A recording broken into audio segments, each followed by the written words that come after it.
Right, I think we'll make a start. So my name is Pippa Fry and I'm the Rural Communities Engagement Manager here at the Royal Countryside Fund.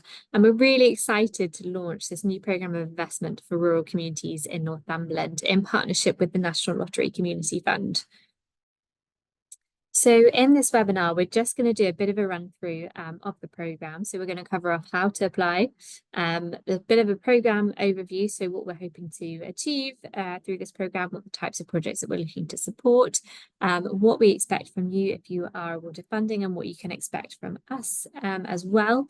I'll also touch on some guidance for completing the video submission part of the application and then also the expression of interest form. So just a bit of housekeeping before we get started. This webinar is going to be recorded and it will be posted on the website following the event. So if for any reason you have to leave early, you will be able to watch it back on the website. We would invite you to ask questions as well using the Q&A function on your screens. So the chat function is disabled, but you should be able to use the Q&A function. I know some of you also submitted questions beforehand, so thank you very much to those of you that did. And I'll address all of those questions at the end of the webinar. So to start off with, I'm just going to do a brief rundown of how to apply for the funding. So the really key thing, the thing that I cannot emphasize enough is to make sure that you read the guidance first. So in the guidance, there's a lot of detail about what types of projects are eligible, what we can support, what we can't support, the types of things we're looking to achieve, some examples of the projects we supported. So if you have a query or you have a question, my first piece of advice would be read the guidance first. Have a look at the expression of interest form. And if at that point you're still kind of unsure, then please do get in contact with us with any questions that you may have. So in terms of the expression of interest form, this involves a completion of a short video and then a really simple expression of interest form on our website, which includes a bit of an eligibility quiz, which is just a tick box exercise. How do you meet these eligibility criteria, just to make sure that you're definitely eligible for this programme. The deadline to submit the expression of interest is Thursday, the 12th of September at midday, and I'll be going through some more information on that later on in the webinar. In terms of the next steps, if you're successful in submission of your expression of interest, we will then invite you to submit a full proposal. And in this, we'll just invite you to send us in some more details. So we'll ask for more detail about the activity. So it might be your so it's going to be your delivery plan, evidence of need, how many people the project is going to impact on, an outline of what actions and outcomes you're hoping to deliver and achieve through the programme. And we also ask for some other information, including evidence of any relevant permissions or agreements. So it might be rental agreements, things like that. We'll also want a bank statement so that we can check we've got the right account details for you. Confirmation you'll hold the funding in a UK-based bank account, and confirmation that you have at least 2 board or committee members that are not related. We'll also ask for a copy of your annual report and accounts and your safeguarding policy. So that's if you're invited to take your proposal to the next stage. So once you've sent in your full proposal, we'll then be holding a panel. And at the panel, we'll invite you to do a short presentation on your project. And really, this is just a chance for us to meet you face to face, for you to ask any questions that you have for us about the project, about the programme, about how it will work, and equally for us to be able to put a face to the name, to understand more about your project directly from you, to have a chat with you about it and find out that extra information.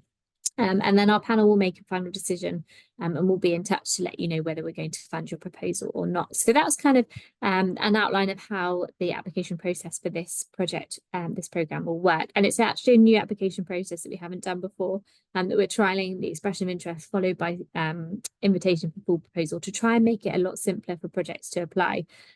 So that's why it's really key before kind of coming to us, just have a read through of the guidance and have a check of the expression of interest. And then at that point, if you're still confused, you can by all means contact us and we'll be more than happy to help. So a bit of an overview of the programme. So we really want to empower rural communities to develop the community-led solutions that will address the unique challenges and opportunities in rural Northumberland. So the aim really is to power up rural communities. So we want to inspire change and economic vibrancy. And we really want to support work that falls under 2 key themes. So the first is powering up rural communities, and the second is environmental sustainability. So And we're really looking to support projects that help to do one or more of the following 4 things. So help provide financial benefits to the locality, build a stronger sense of community and connectedness, benefit the local environment, and create an innovative and replicable approach, so addressing an unmet need within the rural area. So we really want communities to bid for money which will create tangible change in their rural communities. For example, it might be a project which helps to generate a new income stream for the community. It might be the creation of learning or skills opportunities. It might be ideas that have environmental benefit. So it might be a project which reduces negative environmental impacts in the community or helps to increase community awareness and engagement in the local environment. And we're really seeking innovative solutions to the challenges that are facing rural areas. So is there a project that hasn't been done before that could be replicated in other rural communities and will really help to kind of increase the scale of change? So in terms of how much you can apply for. So you can apply for up to £30,000 to be spent over a period of 18 months. So we can fund a variety of things. So we could fund direct costs. So this might be things like staffing, materials, equipment, room hire, volunteer expenses and evaluations. We can also fund organisational development costs. So this might be business planning, it might be testing out new ways of working, staff training and development. Developing governance and leadership, tech and IT, purchases or upgrades, developing and sharing your impact and learning, and increasing the capacity to support your collaboration and partnership working. And we can also fund core or fixed costs. So this might be things like core salaries or utilities or equipment. So worth noting, if you're looking to buy a vehicle, we will ask you to look into the best option for your project and the planet. You'll only have to do this if we ask you to take your proposal further. And if any of the funding is used to buy goods or services or buy or develop intellectual property costing over £10,000, you will need to carry out a competitive tender for the goods and services and comply with UK and EU procurement rules if applicable to you. So in terms of who can apply, so funding is available to rural community organisations. So this is not-for-profit, community-led organisations, so not individuals or private businesses. And you can apply if your organisation has an income of less than £500,000 a year and is one of the eligible organisation types listed there.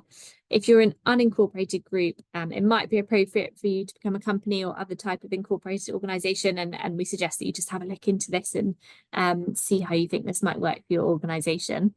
Really important as well, you will need at least 2 board or committee members who are not related. So in terms of rurality, we did have a question around this and asking for a bit more clarity on what we mean.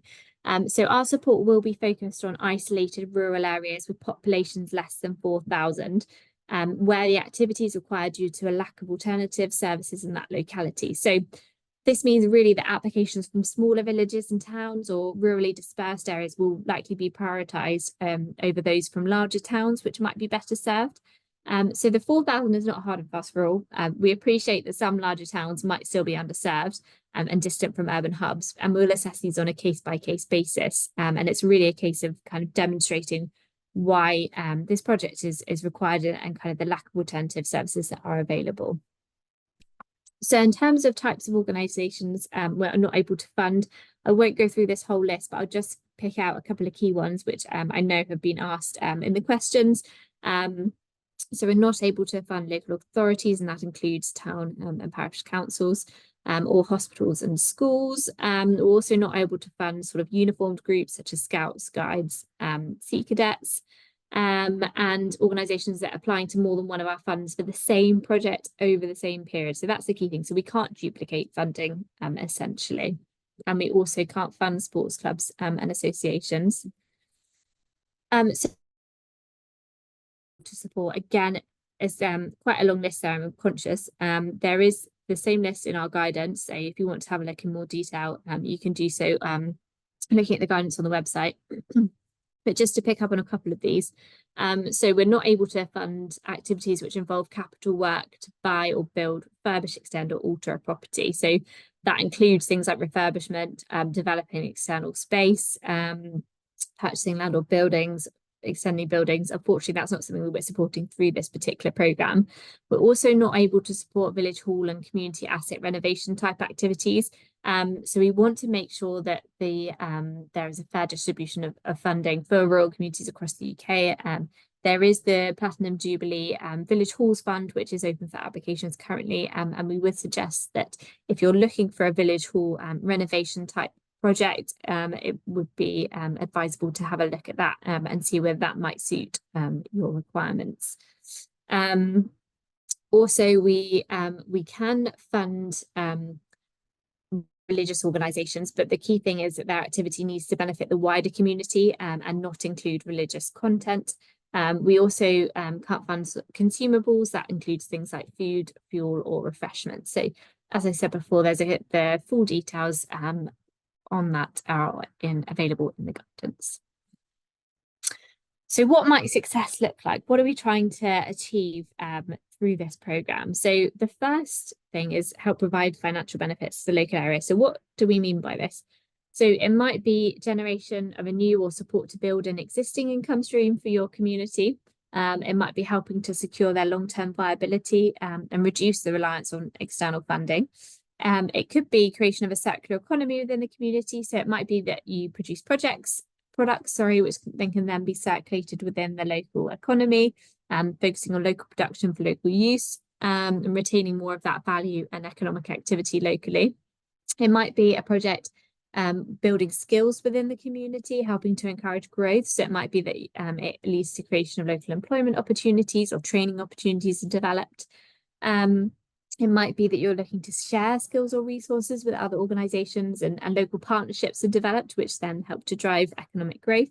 Or it might be that an essential resource is provided. So it's developed that's currently inaccessible to the community, and this really helps to build kind of economic resilience within the community.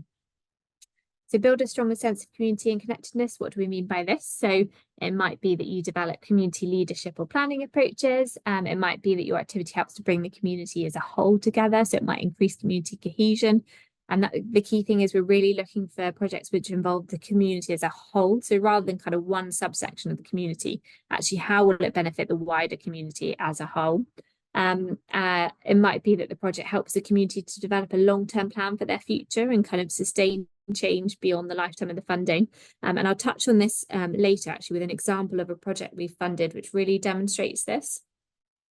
So benefit the local environment, create positive benefits for the community. So one thing to note on here is we're not looking for kind of nature recovery or landscape scale regeneration type projects. We're really focused on the community and the benefits for that local community and the people. So it might be you develop a solution which helps to reduce negative environmental impacts on the local community, or it might be that waste is reduced and resource efficiency initiatives are developed. And again, we have got a really nice example of a project which would fit into this sort of category of benefiting the local environment, which I'll touch on later.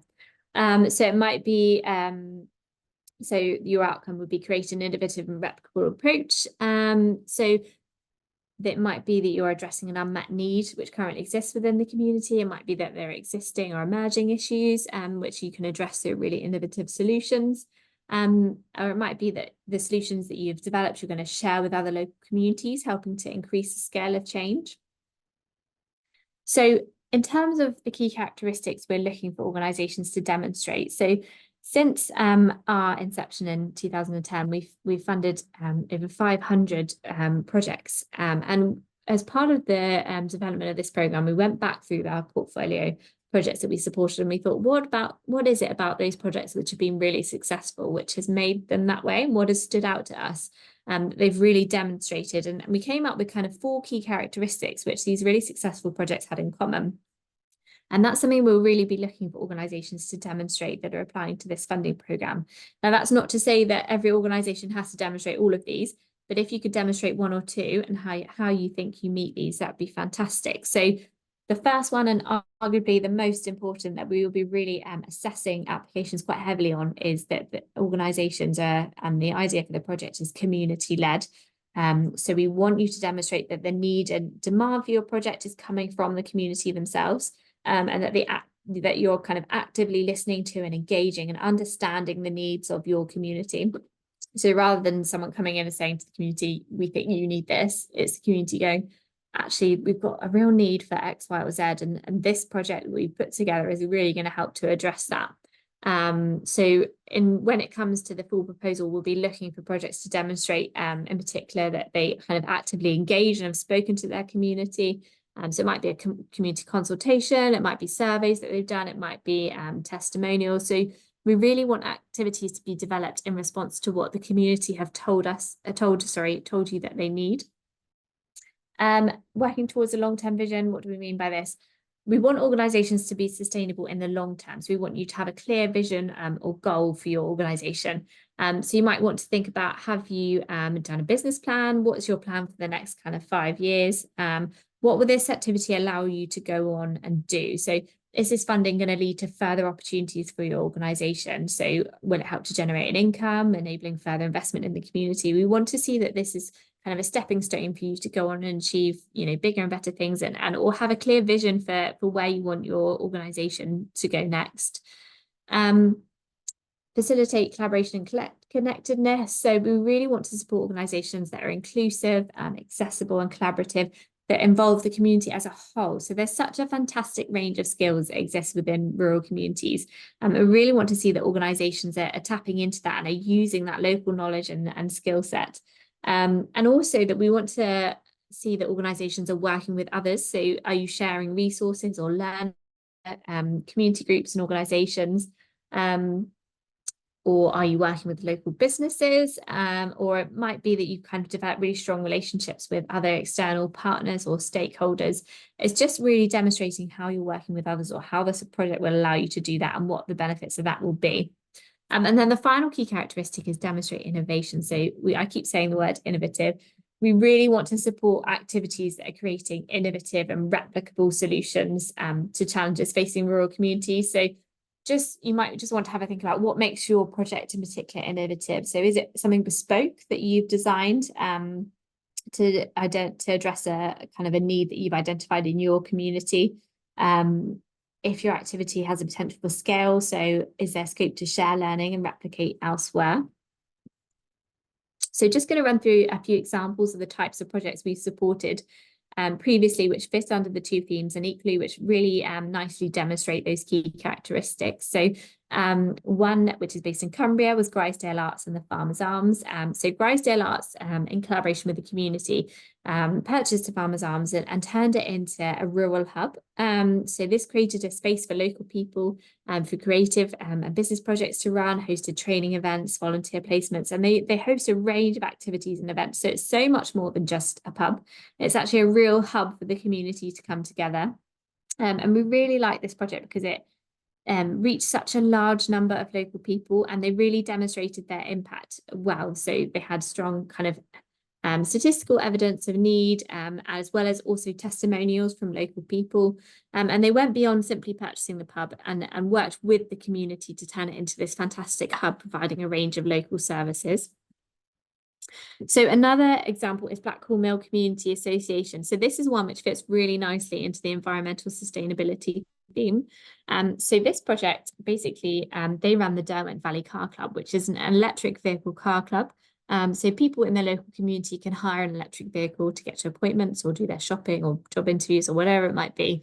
But they also run a volunteer driver scheme as part of that, to enable people greater access to transport locally. And that's absolutely fantastic in itself. But what is particularly interesting about this project is that they applied to us for funding to create a how-to guide, which they called a car club in a box, which was a model for setting up their community electric vehicle car club that they could then sell to other rural communities, so that they could then replicate this and create their own.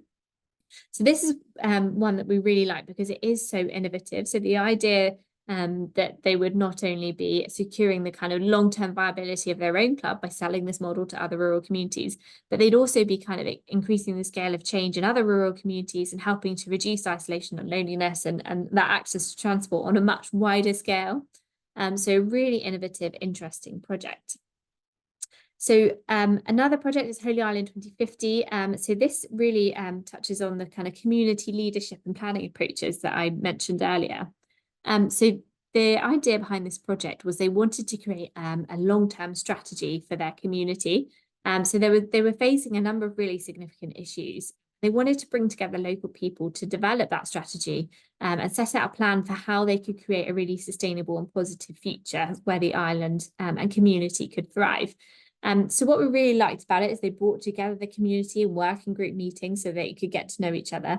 And this really helped create kind of the building blocks for active governance and strengthening that community cohesion as well. So even though they all lived in quite close proximity, actually a lot of these members of the community hadn't had the chance to come together in that kind of format before. And it was really valuable for sparking those initial discussions and making sure that the community as a whole were involved in the consultation and in the long-term plan for where they live. This provided a really clear agenda for them to help to decide on the priority projects that they wanted to implement in action to secure their long-term sustainability. And the really nice thing about this is that since that strategy has been completed, they've actually gone on to be able to apply for further funding and to implement projects such as a community housing project, which is really positive. So that was kind of the initial stepping stone that's then allowed them to go on and do much more. So that long-term vision was something that was really key for them. So Transition North Ronaldsay, this one fits really nicely into the environmental sustainability theme. So this project essentially created a new community enterprise, turning their island's plastic waste into usable products for the community. So they developed the projects with the community. They had to think about what the community might need, and they created things like fence posts. They also created things like coasters, which they could sell in their community shop to tourists. And they created a really innovative circular economy on the island whilst removing litter from the coastline. So although it fits into the environmental sustainability theme, you could also argue it fits into powering up rural communities and that kind of financial economic growth element. So obviously really innovative project, had a really strong business plan, which they'd set out in their application and a clear long-term vision.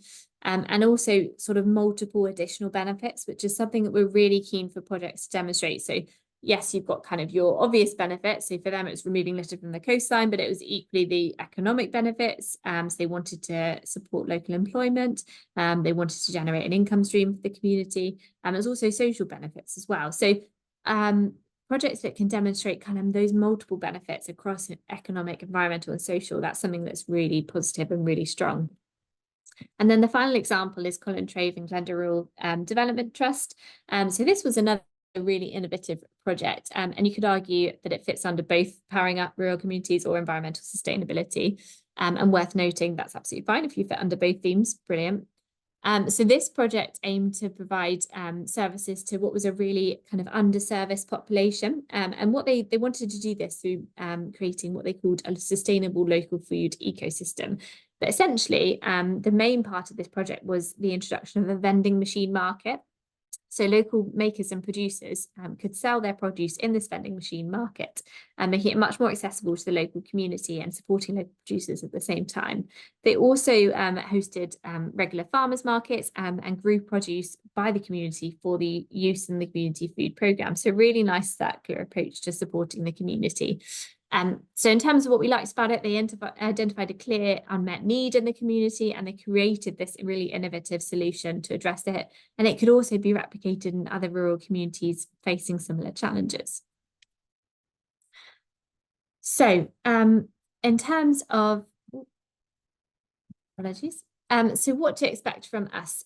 So if successful, you'll be expected to do an initial kickoff meeting with our team to talk through next steps and finalise details for project delivery. So this is really about us meeting you face to face, having a chance to talk through your project, what the key dates are, what we expect from you, what you can expect from us in more detail, and really building that relationship. So we want this to be very much a two-way relationship, and we want to support you as much as possible, and we want to have that engagement with you. So on those lines, it'd be great if you were able to host some of our team for a visit to your project during the agreement period. We really love getting out and seeing projects. So it's something that we love to do. We love to meet people face to face. We love to talk to beneficiaries to hear about the impact that it's actually having on them. So projects are all about people at the end of the day, and this is something that we absolutely really believe in, is that it's key to see projects in person and to understand the kind of wider picture, to see them in 3D. In terms of reporting, so we will ask you to submit a report halfway through your project, and you'll need to outline your spend, the impact. So this is the kind of evaluation element What have you achieved so far? Is this what you thought you'd achieve? What has been your learning from this? We also really want to know what's worked well and what hasn't worked well, because equally, I think there's a lot of learning that can come from that element that if something hasn't worked quite well, why is that? So please do tell us about any issues, challenges, or risks that you identified during the delivery of your activities. Let us know if anything has changed. That element about letting us know if anything has changed as well is really important. We want to be kept informed throughout the project and of how it's going, and if things maybe aren't working quite as you thought, just have that open line of communication. We'll then ask you to submit an end of project report as well, which will cover similar things, but in slightly more detail. And we'd also ask if you could participate in kind of marketing the award and attending any relevant events locally as well. So in terms of what you can expect from us, so open communication and support from our team. So we really, like I said, see it as a two-way relationship. We're here to support you, and we want to be that kind of point of call that you can get in contact with. We will support you in promoting your project and use of the funding. You'd also have the opportunity to join our Confident Rural Communities Network. So this is a network of our current and previous grant beneficiaries that we've supported since our inception in 2010. So the fantastic thing about this network is that we've supported a whole range of different projects. And even though a lot of the projects, you know, are very unique and very innovative and quite different, actually, there's a lot of shared learning that can be gained from bringing projects together and knowledge exchange. And we think that's a really crucial part of developing our support for rural communities. Quite often, I think by the very nature of the work that you do, you can end up working in silos. And we think it's so important to give rural community organisations to have that chance to come together, to meet other people working in a similar space and to share that learning and that knowledge. And there'll also be sort of occasional invitations to events and meetings that we're hosting as well. So just a bit of guidance about the video submission part of your application form. So we really want to hear your story. So who you are, what your organisation does, and what the project is you'd like us to support. So it'd be really great if we could hear more about where you're based. So the main activities and objectives of your organisation. So your organisation as opposed to your project, and then equally a bit more about the project and what you'd like to do. So worth emphasising, we're not looking for professional level video filming or editing or anything like that. The video can be on a phone or a tablet. The quality will not be taken into consideration. We just want to make sure that we can hear you, that the sound is clear. And it's really just to get a sense of you explaining more about your project and to hear it from you, really, to hear your story. So in terms of length, we ask that it's between 1 and 3 minutes long, and we do ask that you try to stick to that 3 minutes maximum. It doesn't need to be, you know, a feature film about your organisation. It's a very short, snappy summary of what it is that you do, bit of an introduction to you. So there's 2 ways you can send that to us. So you can upload to a hosting website. So it might be Google Drive, Dropbox, or YouTube. And then you can copy the URL into the expression of interest form on our website.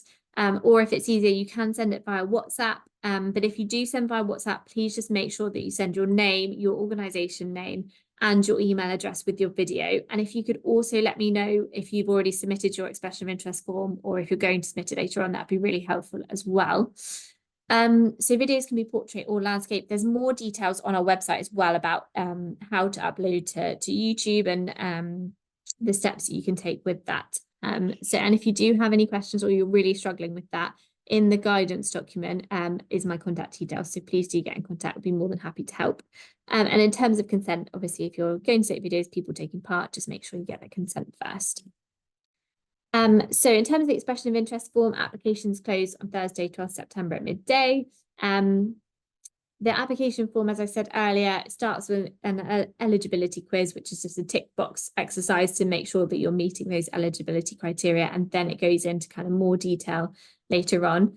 You can save your application as you go along, come back to it. So if you want to start, have a go, come back to it at a later date, absolutely fine. But please, we do just really recommend that if you've kind of drafted some longer responses, please just save them offline just in case, because technology being wonderful as it is, sometimes things go wrong. So just to make sure, we do recommend that you draft responses offline first. But in order to save, you can click Save My Progress and Resume Later, enter your details, so an email and then a password, make a note of the password. and then just go to your email to resume your form at a later date. And again, you might need to check your junk because quite often it does just go into there. So in terms of the format, in section 1, we'll ask for some applicant details and more details about your organisation. We'll also ask for details for a senior contact, which is who's going to be legally responsible for the funding, and a primary contact as well, who will be our sort of day-to-day point of contact. We'll then ask for a bit of an overview of the activities, those kind of 2 main questions in terms of written questions that we'll just be looking for a bit more detail on. And then once you've filled in those sections, you'll be asked to review and submit. So at this point, once you click review and submit, it will flag if any questions have been missed or if any responses aren't quite compatible with the form. For example, you used a decimal point or something like that. It will flag any errors so you can go back and correct them. And then take you to a review page where you can review all the answers that you've put in. And it's really important, we suggest that you save your application form at this point or print it so you have a copy, because you won't have a copy once you've submitted it. So now's your chance to kind of save it. And then really important, your application isn't submitted until you click the confirm button at the bottom of the page to finalise your response. So you'll receive a notification on screen to say that we've had your response, and you'll also get an email as well. And again, just check your spam or junk folder for that email. So just moving on to the question part of this session. So I know a number of you submitted questions beforehand, so thank you very much for that. And I'll just go through some of those now. So one person asked, what kind of projects are you most likely to fund? So to be honest, I can't give this is the type of project we're most likely to fund. We really want innovative projects. So the beauty of, I think, this programme and the projects we supported before is that sometimes they're things that we wouldn't have even thought of, but as long as they are meeting those key themes, that you're kind of demonstrating those key characteristics that we've outlined, and that it's working towards the objectives of this programme, really, the options are kind of, it's up to you, the types of projects that you want to submit. And equally, we don't want people to submit the types of projects they think we will fund. If you have an idea for a project and you're really passionate about it and that's something that you want funding for and it fits with the aims and objectives of this programme, then brilliant. Those are the types of projects that we're looking to support. So it's really about thinking about those outcomes, those objectives. Does it meet the criteria? And then in terms of the type, if you've got that project, we're really keen to hear from you. So another one was so we did have a few specific project inquiries which are relating to specific projects. I will just say, I won't go into detail on those specific projects. I will just say that the key thing is really you'll need to demonstrate the impact on the community, how it will benefit them. The demand for it is coming from the community themselves, and those wider kind of additional benefits as well are going to be really key. What are you hoping to achieve from the project? Another question we've had in, is there a minimum amount we will fund? No, there isn't. So you can apply for up to £30,000, but there's no minimum. Obviously, just thinking about kind of a cost to value ratio when you're submitting your application, but there is no minimum from that point of view. A few people have asked about EV charge points. In theory, yes, something like that could be eligible for funding, but really, again, it comes back to that demonstrating additional benefits. So this is a really competitive programme, so you'll need to really demonstrate why we should fund that particular project. What is it about it that is innovative? What sets it apart? And what are the wider benefits going to be for the community from the purchase of that particular piece of equipment? Again, people have asked about feasibility and programme development, whether we'll fund that type of thing. So in theory, yes. And there's obviously that nice example of Holy Island, the community plan and the strategy that they development.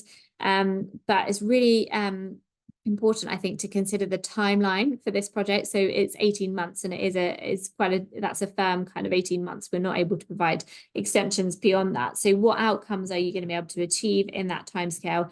Is there going to be kind of really measurable change that you can demonstrate for the community in that time frame?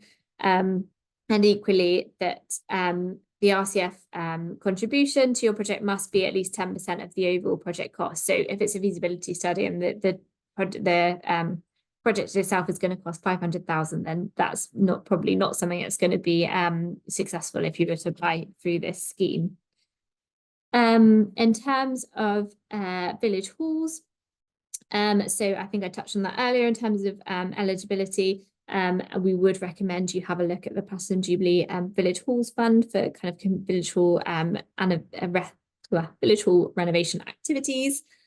And someone else asked about young people. It would be absolutely fantastic to see the younger generation involved in these projects and to have their input. So as I said earlier, we're really keen to focus support on the community as a whole. And we really want to see the whole community represented. So rather than not just one particular subsection. If young people are involved in the project, fantastic. Just a note on obviously the organisational requirements for them to be, properly constituted, just something to bear in mind. Just have a check of any other questions that have come through.